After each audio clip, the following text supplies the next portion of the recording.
Perkenalkan, nama saya Nur Solina Sibuya dengan NIM 1905113865 dari Program Studi Pendidikan Ekonomi, Peminatan Akuntansi di Fakultas Keguruan dan Ilmu Pendidikan Universitas Riau Angkatan 2019.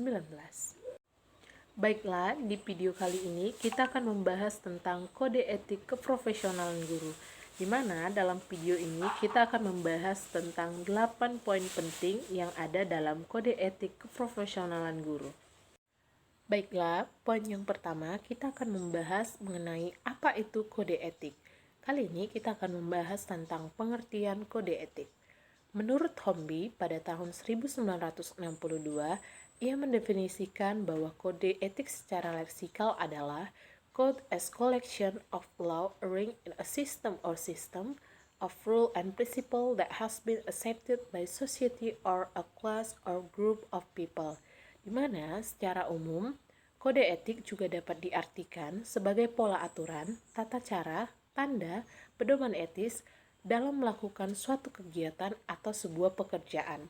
Dan dalam kaitannya dengan profesi, kode etik itu merupakan satu tata cara atau aturan yang menjadi standar kegiatan anggota dalam suatu profesi.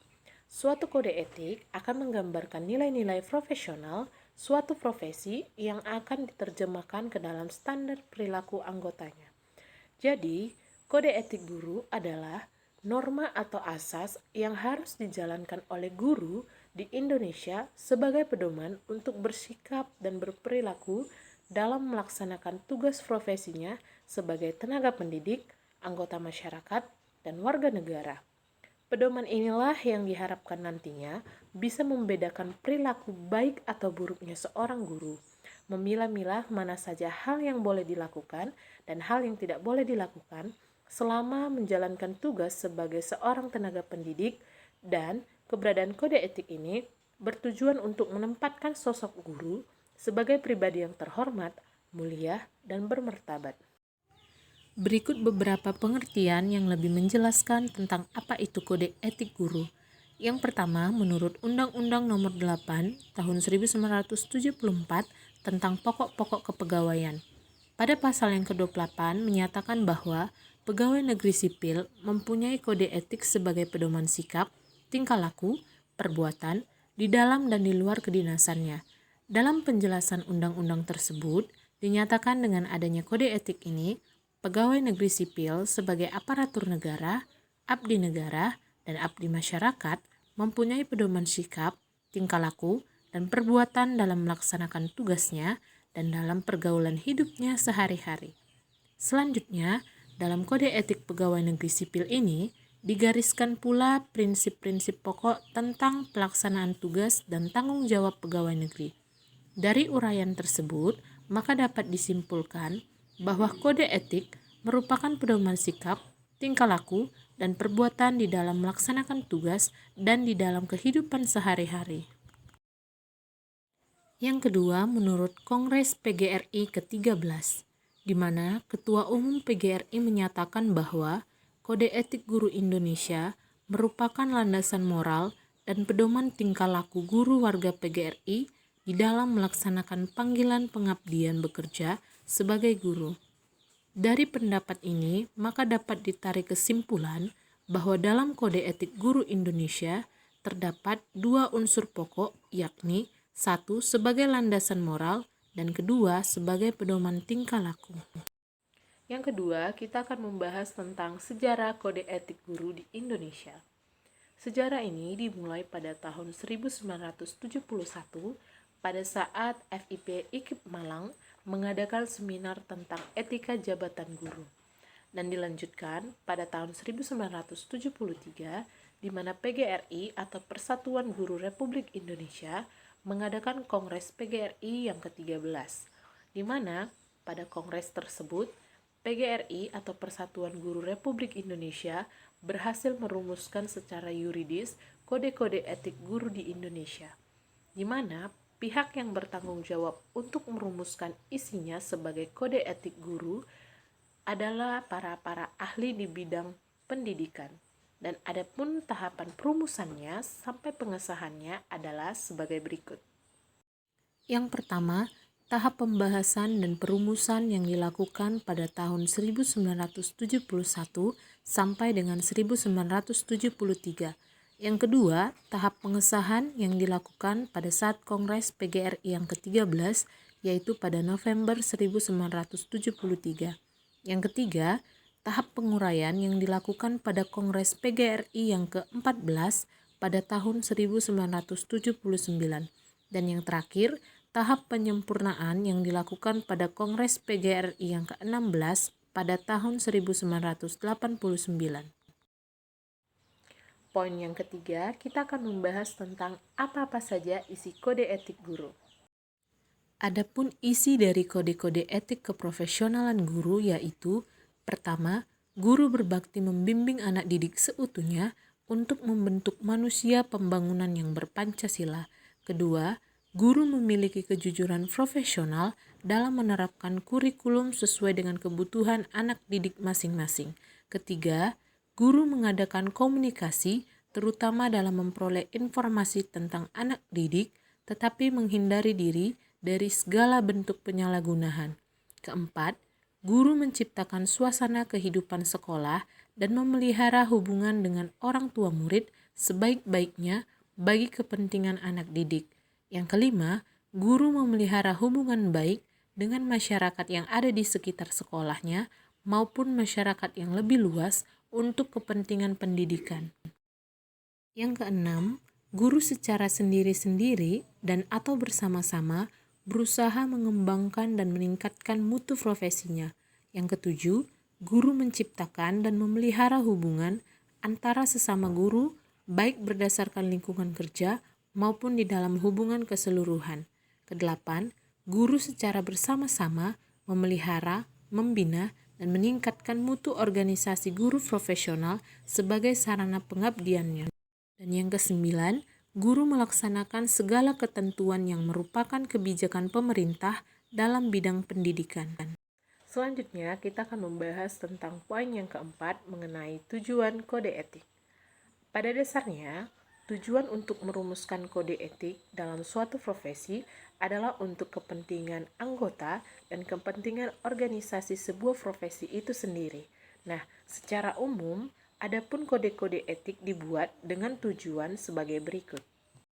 Tujuan dirumuskannya kode etik yang pertama, untuk menjunjung tinggi martabat profesi.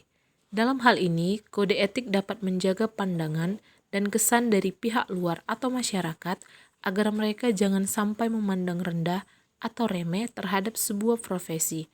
Yang kedua, untuk menjaga dan memelihara kesejahteraan para anggotanya. Yang dimaksud dengan kesejahteraan di sini meliputi baik kesejahteraan secara lahir atau material maupun kesejahteraan batin yaitu spiritual dan mental. Kode etik juga sering mengandung peraturan-peraturan yang bertujuan membatasi tingkah laku yang tidak pantas maupun yang tidak jujur bagi para anggota profesi dalam berinteraksi dengan sesama rekan anggota profesi. Yang ketiga, untuk meningkatkan pengabdian para anggota profesi. Tujuan lain kode etik dapat juga berkaitan dengan peningkatan kegiatan pengabdian profesi, sehingga bagi anggota profesi dapat dengan mudah mengetahui tugas dan tanggung jawab pengabdian dalam melaksanakan tugasnya. Oleh karena itu, kode etik merumuskan ketentuan-ketentuan yang perlu dilakukan para anggota profesi dalam menjalankan tugasnya. Yang keempat, untuk meningkatkan mutu profesi.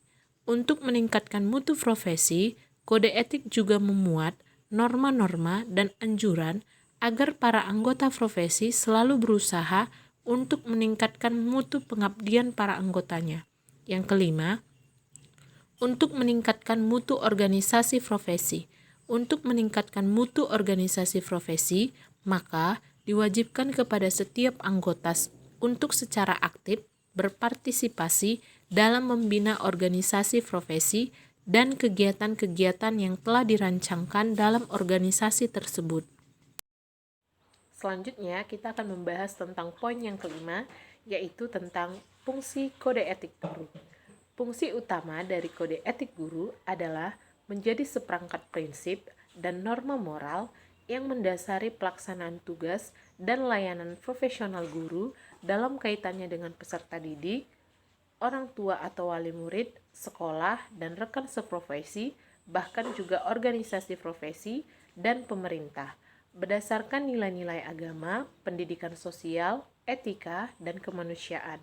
Dan kode etik juga berfungsi sebagai perlindungan dan pengembangan bagi profesi itu sendiri dan sebagai perlindungan bagi masyarakat pengguna jasa pelayanan suatu profesi itu sendiri.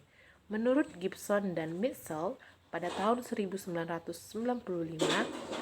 fungsi utama dari kode etik sebagai pedoman pelaksanaan tugas profesional anggota suatu profesi dan sebagai pedoman bagi masyarakat pengguna profesi itu sendiri dalam meminta pertanggungjawaban jika anggota profesi yang bertindak di luar kewajaran. Secara umum, fungsi kode-kode etik guru adalah sebagai berikut. Pertama, agar guru memiliki pedoman dan arah yang jelas dalam melaksanakan tugasnya sehingga terhindar dari penyimpangan profesi. Kedua, agar guru bertanggung jawab atas profesinya. Ketiga, agar profesi guru terhindar dari perpecahan dan pertentangan internal. Keempat, agar guru dapat meningkatkan kualitas dan kuantitas pelayanan. Kelima, agar profesi ini membantu memecahkan masalah dan mengembangkan diri. Dan yang keenam, agar profesi ini terhindar dari campur tangan profesi-profesi lain dan juga pemerintah. Selanjutnya, kita akan membahas tentang poin yang keenam, yaitu sumber kode etik guru. Kode-kode etik guru di Indonesia bersumber dari 3 nilai yang penting. Yang pertama, nilai-nilai agama dan nilai Pancasila. Yang kedua, nilai-nilai kompetensi pedagogik, kompetensi kepribadian, kompetensi sosial, dan kompetensi profesional.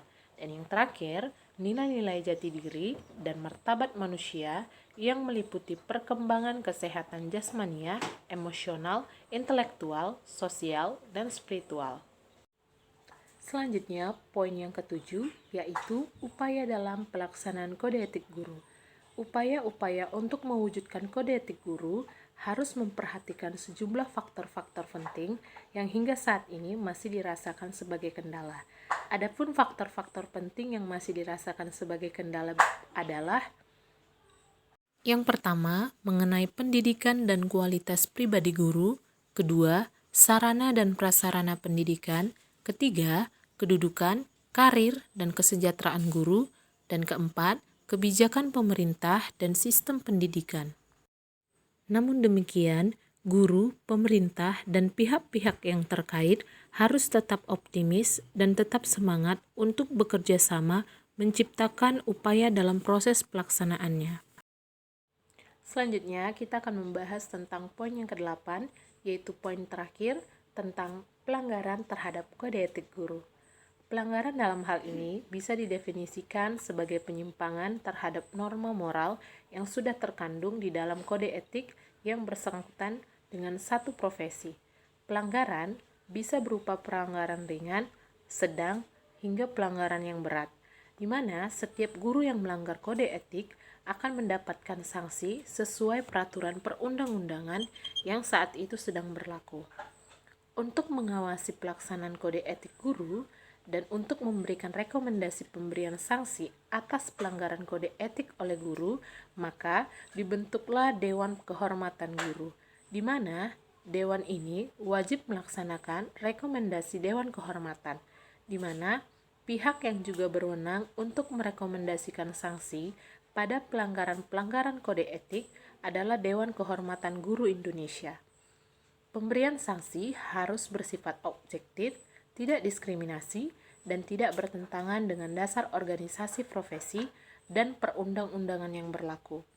Nah, jika seorang guru melakukan pelanggaran kode etik, itu artinya guru tersebut telah melanggar sumpah atau janji guru yang sudah pernah diucapkan. Baiklah,